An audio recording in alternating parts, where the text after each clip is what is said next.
Bismillahirrahmanirrahim. Assalamualaikum warahmatullahi wabarakatuh. Alhamdulillah wassallallahu wala haula wala quwata illa billah. Shalatu wassalamu ala Rasulillah wa ala alihi wa sahbihi wa mawalah.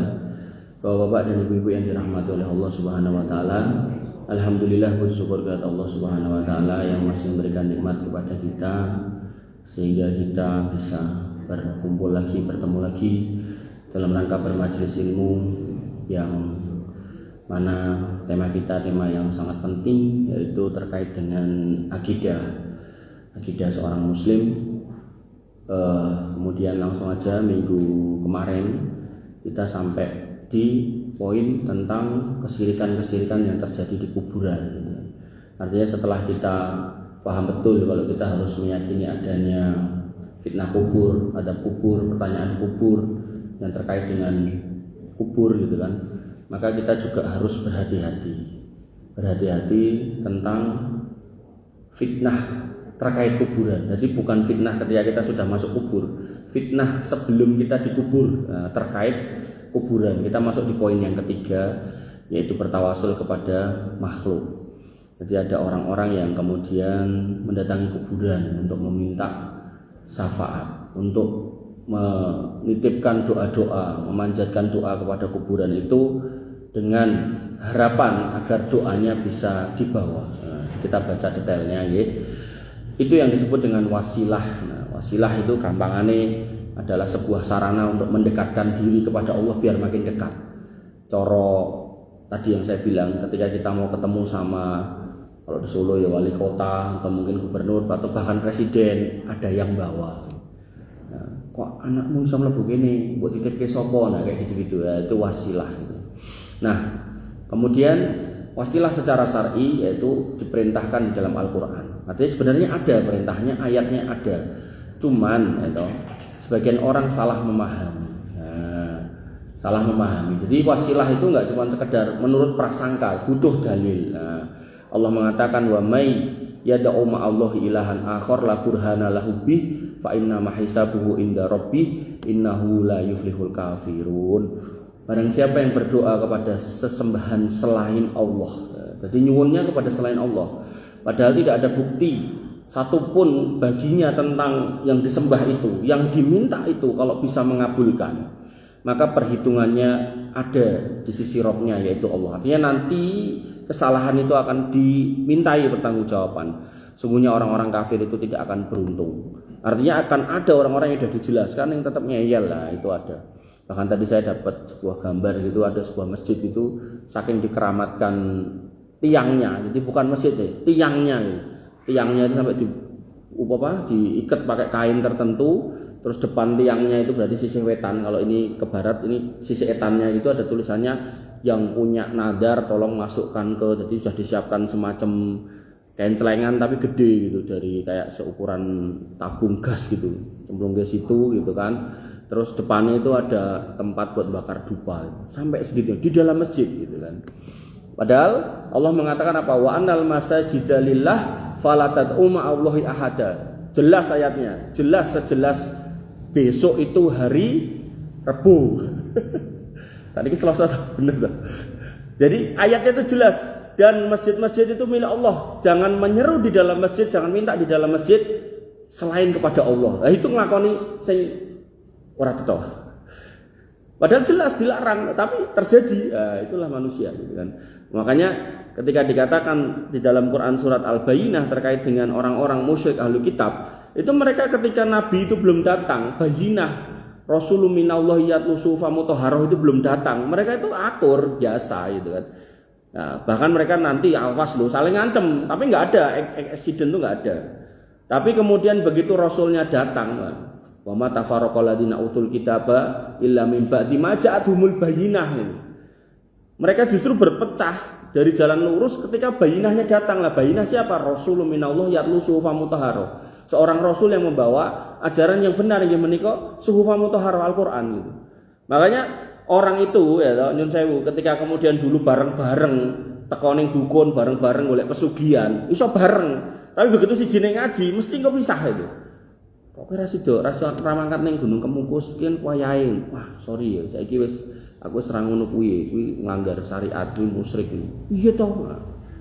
Wong wis janji biyen karo mbah iki. Mbah sana maksudnya mbah yang nunggu itu. Maka ini juga begitu.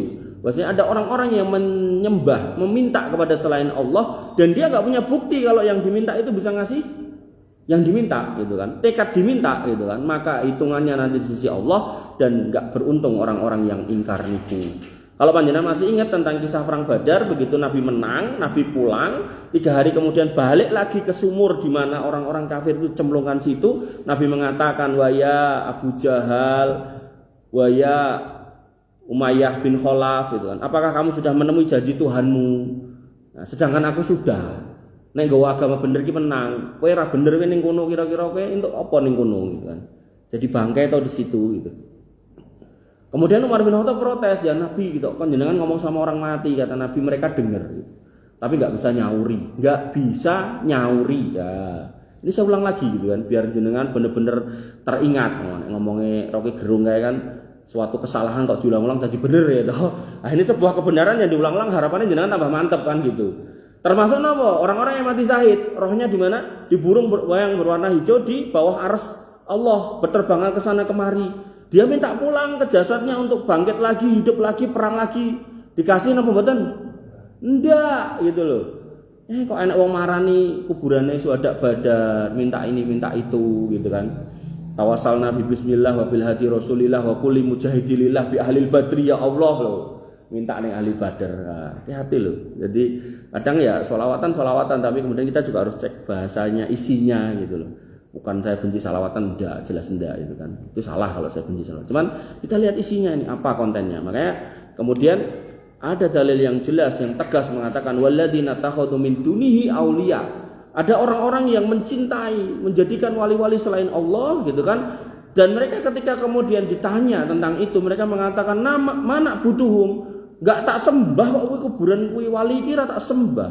Illa liyuqarribuna ilallahi zulfa. Kami ke situ, kami duduk di situ cuman pengen supaya kita makin dekat sama Allah. Ning wasilahe kuburan. Nah, awalnya kan begitu setan mintanya, nyuruhnya, ngongkonnya. Tapi terakhirnya apa? Ya yang sering saya sampaikan, ya Habib Fulan bin Fulan, sahil lana bil fulus, kertas merah yang halus-halus. Mintanya ke situ akhirnya. Nah, tambah luput. Mana yang Nabi aja cuman ngomong tok. Umar bin Khattab yang akidahnya paling lurus itu aja protes kok.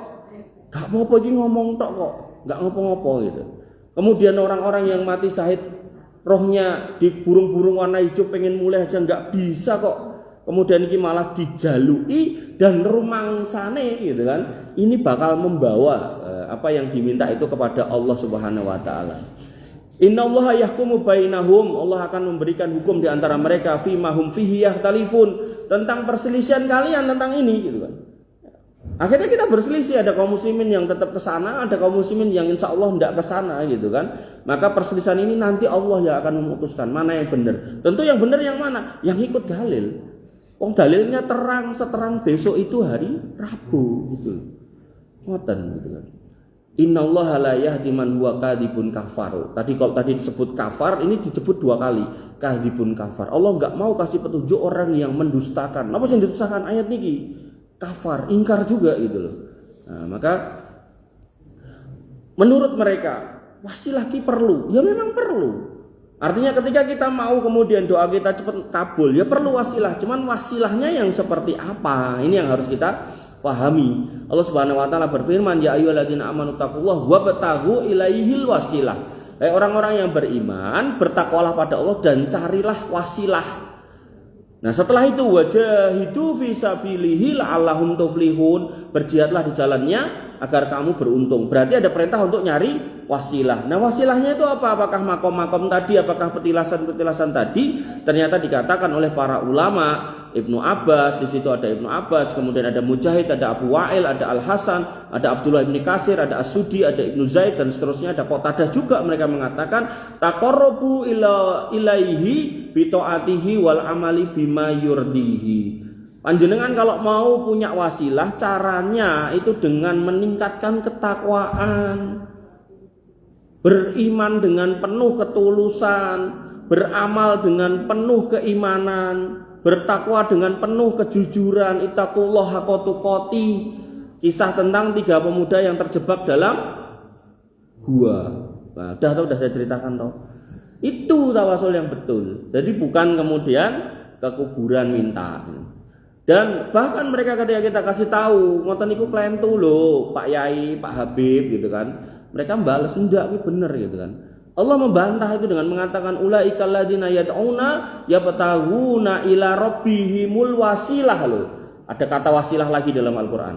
Jadi orang-orang soleh yang mereka minta tadi itu, makam-makam si fulan, wali ini, wali itu gitu kan. Nah, itulah yang kata Allah Subhanahu wa taala, mereka sendiri yang di dalam kubur itu yabtaghuna ila rabbihimul wasilah. Mereka itu nyari jalan kepada Allah supaya selamat gitu kan. Loh berarti jenengan ngelokke nek sing ten kubur niku ora selamat.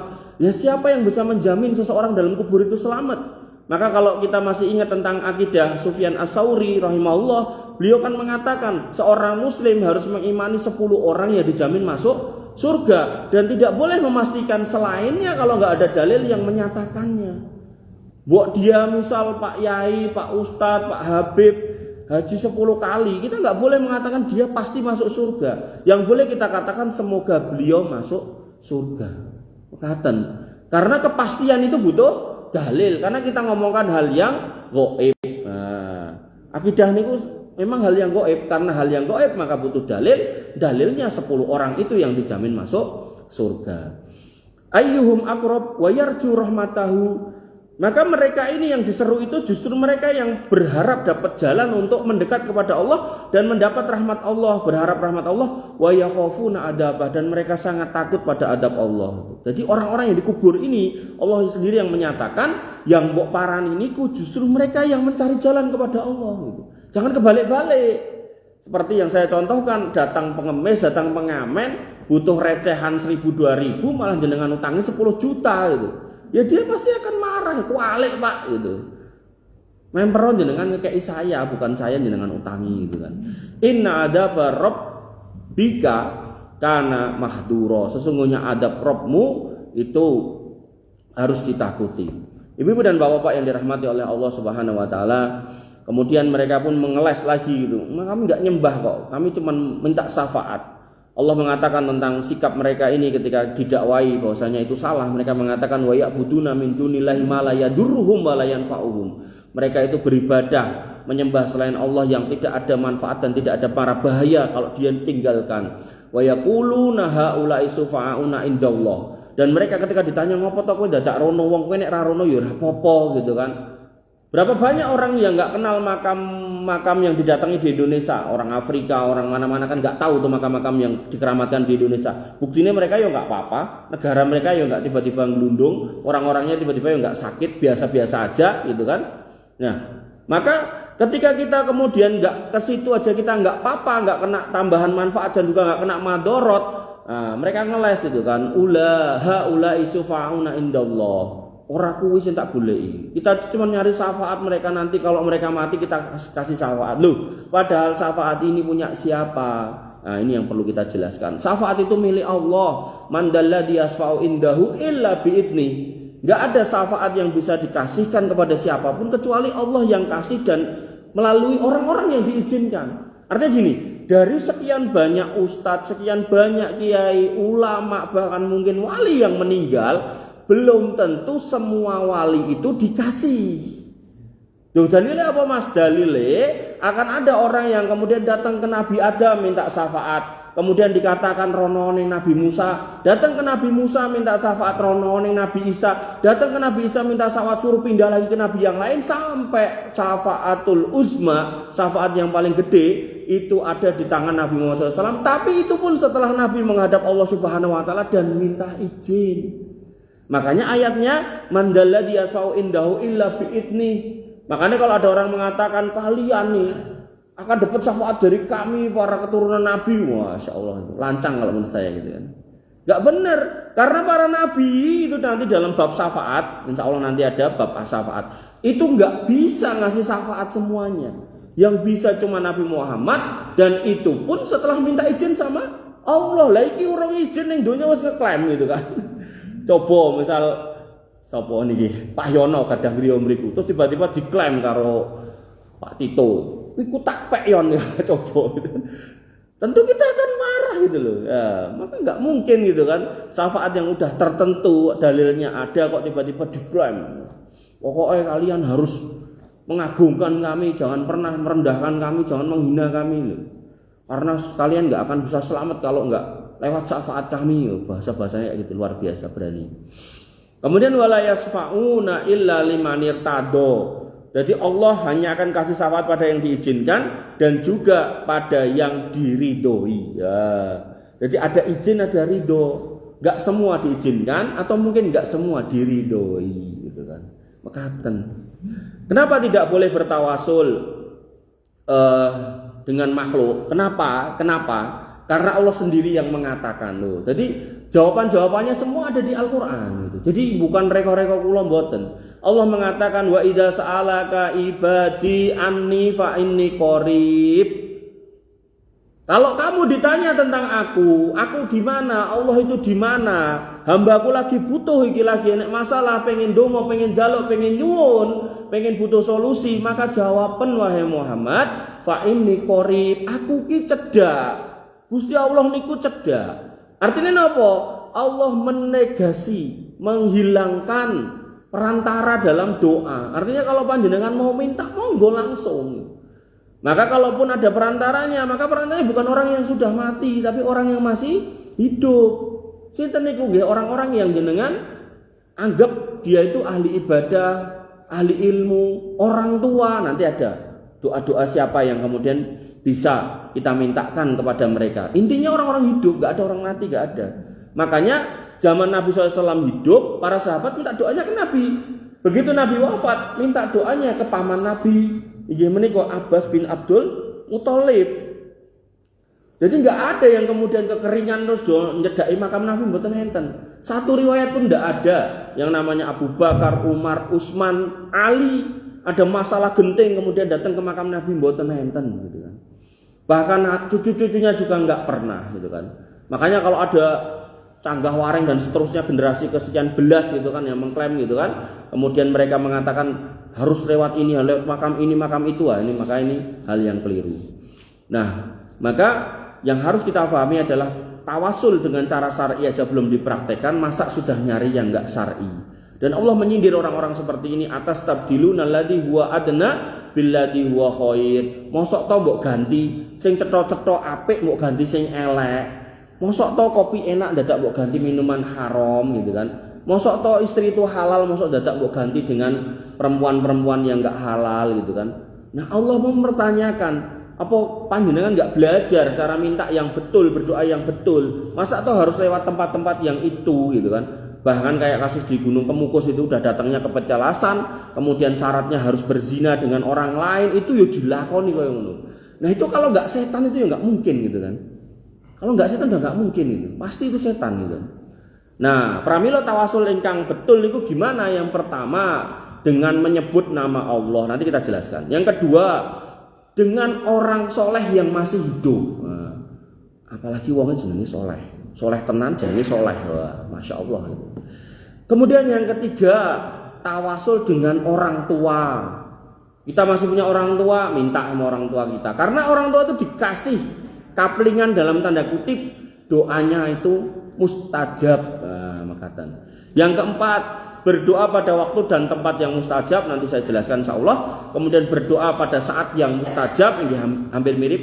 Kemudian perantara amal soleh, niku contohnya sing 3 pemuda yang kecepit dalam gua. Kemudian doa orang miskin. Nah, kita mulai. Yang pertama tawasul dengan asmaul husna. Allah Subhanahu wa taala paring pangandikan walillahil asmaul husna fad'uhu biha wa darul ladina yulhituna fi asma'ihi wa yujzauna ma kanu ya'malun. Dan Allah memiliki asmaul husna, nama-nama yang terbaik, maka mohonlah kepadanya dengan menyebut nama asmaul husna. Jadi kalau kita mau minta kepada Allah dengan menyebut nama asmaul husna, dan tinggalkanlah orang-orang yang menyalahartikan asmaul husna. Enten wong tirakat pengen kuat gitu kan, sebut Al-Jabbar pengen 2000, engko nek ditonjok wong mental gitu kan, dienggo golek kanuragan. Enten wong ngoten niku, wong aneh-aneh ngoten niku enten.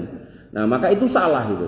Kemudian mereka kelak akan mendapat balasan terhadap apa yang mereka kerjakan. Kemudian dalam dalil hadis Nabi SAW ya mengatakan bahwasanya ada seorang yang berucap waktu itu Nabi mendengar, Allahumma inni as'aluka bi anna lakal hamdu. Ya Allah, aku meminta kepadamu dan bahwasanya untukmu semua pujian, la ilaha illa anta, enggak ada ilah yang berhak disembah selain engkau, wahdaka la syarikalah, engkau itu berkesendirian dan enggak ada sekutu bagimu, al-mannan, di sini dikatakan al-mannan, yaitu engkau adalah maha pemberi nikmat, ya badi as-samawati wal ard. Wahai engkau yang menciptakan langit dan bumi, ya dal jalali wal ikram, yang memiliki keagungan dan kemuliaan, ya hayyu ya qayyum, yang maha hidup dan yang mengurusi makhluk semuanya tanpa butuh bantuan siapapun. Doanya di belakang dia mengatakan, inni as'alukal jannah wa a'udzubika minan nar. Ya Allah, aku minta surga dan aku berlindung dari neraka. Kata Nabi SAW, laqad ta'allahu bi ismihil adim. Sungguh orang ini baru berdoa dengan menyebut nama Allah yang maha agung. Alladzi idza du'iya bihi ajaba. Nek kemudian ada seorang manusia yang menggunakan asmaul husna tadi yang disebut tadi, maka dongane pasti kabul. Wa idza su'ila bihi akto. Dan kalau kemudian dia minta pasti dikasih. Tinggal jenengan ganti. Mas Rono misal diutang oke diganti, Allahumma inni as'aluka bi anna lakal hamdu la ilaha illa anta wahdaka la syarikalah al-mannan ya badi as-samawati wal ard ya dzal jalali wal ikram ya hayyu ya qayyum igdi annidain, lunasi utangku. Kata Nabi tadi apa? Idza su'ila bihi u'tiya, kalau njaluk dikei.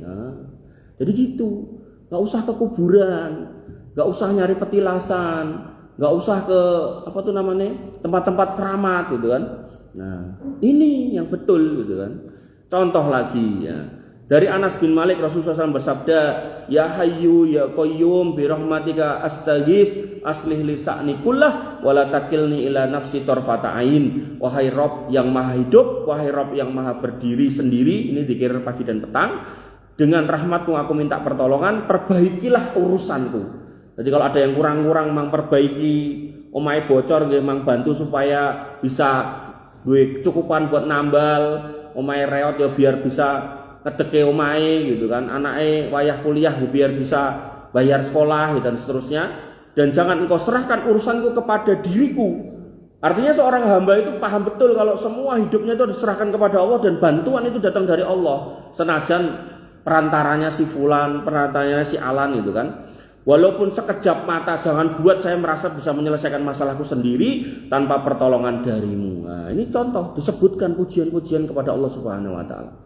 Niku tawasul dengan Asmaul Husna. Jadi jenengan tinggal minta nopo, Asmaul Husna sebut dulu belakangnya. Nanti dalam doa minta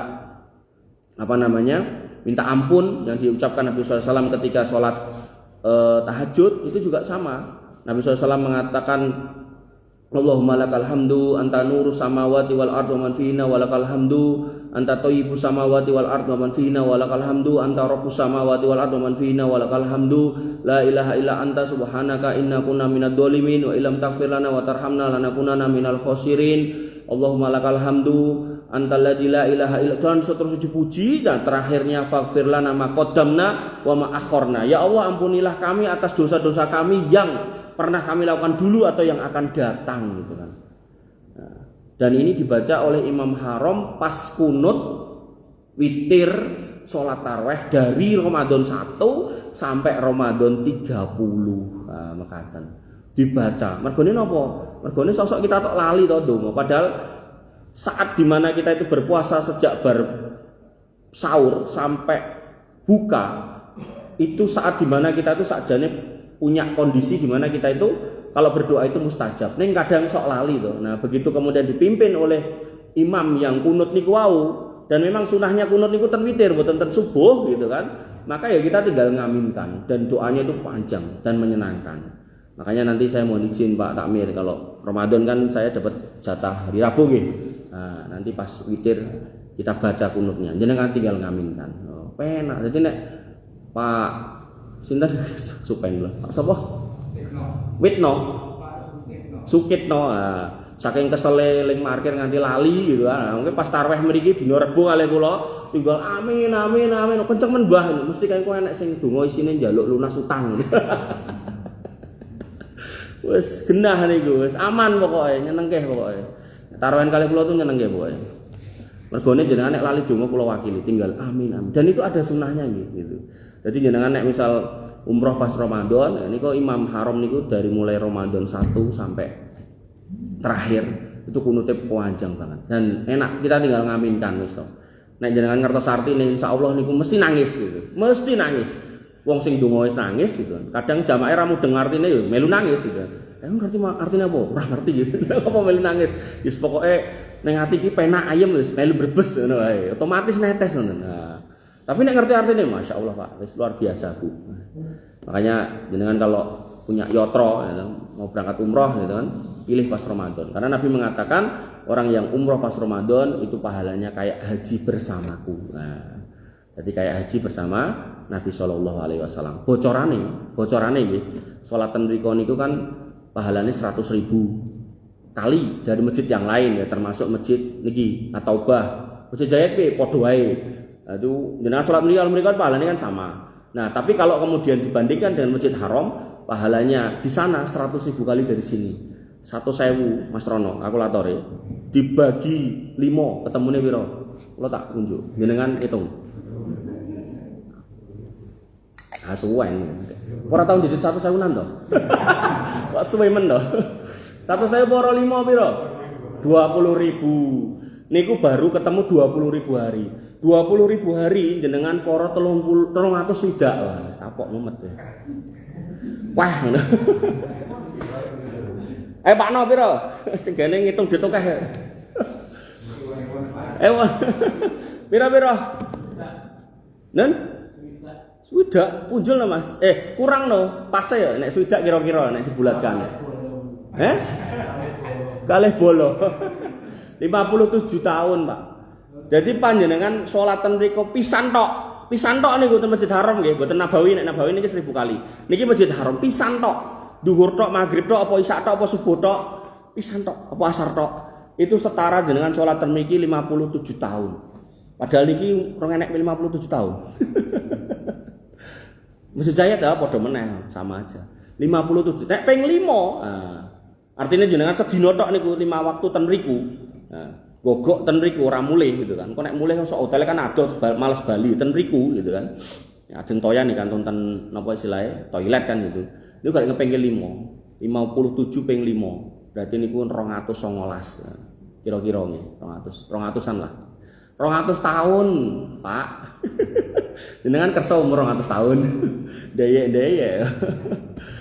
Makanya dalam beramal itu Nabi SAW itu punya semacam keistimewaan, yaitu apa? Umatnya senajan dikasih umur cuma 60 sampai 70. Tapi kalau umatnya ini cerdas, mau ngitung-ngitung tenan, itu nanti itu kadar kualitas amalnya itu ngungguli Nabi Nuh yang umurnya 1050 tahun. Nah, nanti detailnya nanti tak sampaikan di Ramadan. Karena saya Bu Tanti enggak ada ya. Saya udah ngomong Bu Tanti.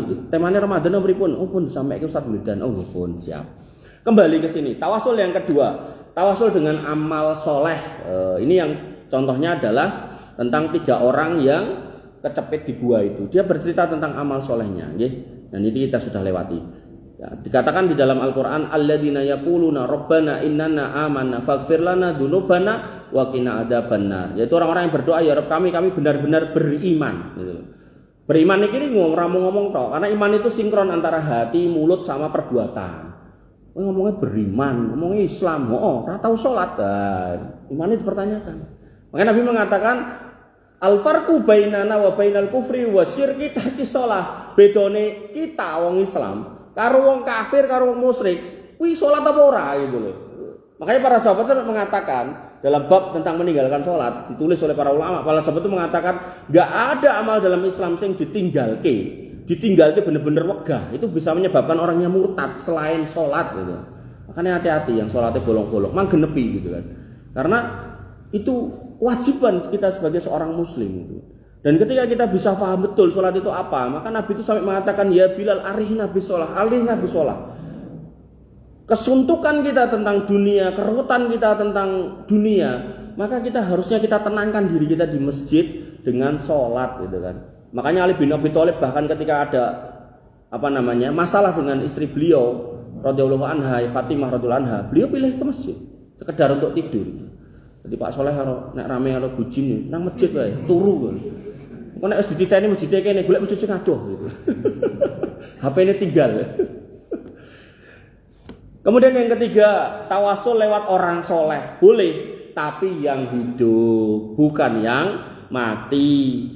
Bentuk ini seperti perkataan Umar bin Khattab kepada Al-Abbas bin Abdul Muthalib. Jadi waktu itu kekeringan, Madinah itu panas, kering, pertanian mulai gak menghasilkan, ternak-ternak butuh air gitu kan. Kemudian Umar bin Khattab kemudian mendatangi Abbas bin Abdul Muthalib, kemudian minta supaya berdoa minta hujan. Kemudian Umar bin Khattab mengatakan apa? Allahumma inna kunna natawassalu ilaika binabiyyina fataksina wa inna natawassalu ilaika bi ammi nabiyyina fa askina. Ya Allah, dulu kami bertawasul kepadamu lewat nabi kami ketika masih hidup, maka dulu engkau turunkan hujan. Lah sekarang karena nabi itu sudah wafat, maka sekarang kami bertawasul dengan pamannya yang masih ada.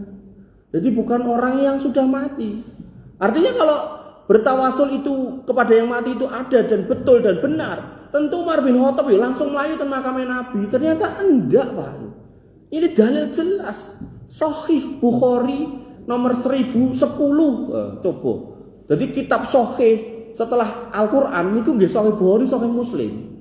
Kalau sudah diambil dari situ dalil, seorang muslim sami'na wa ata'na. Dan ini jelas, sejelas besok itu hari Rabu. Clear. Napa minggu besok? Mboten toh. Itu loh.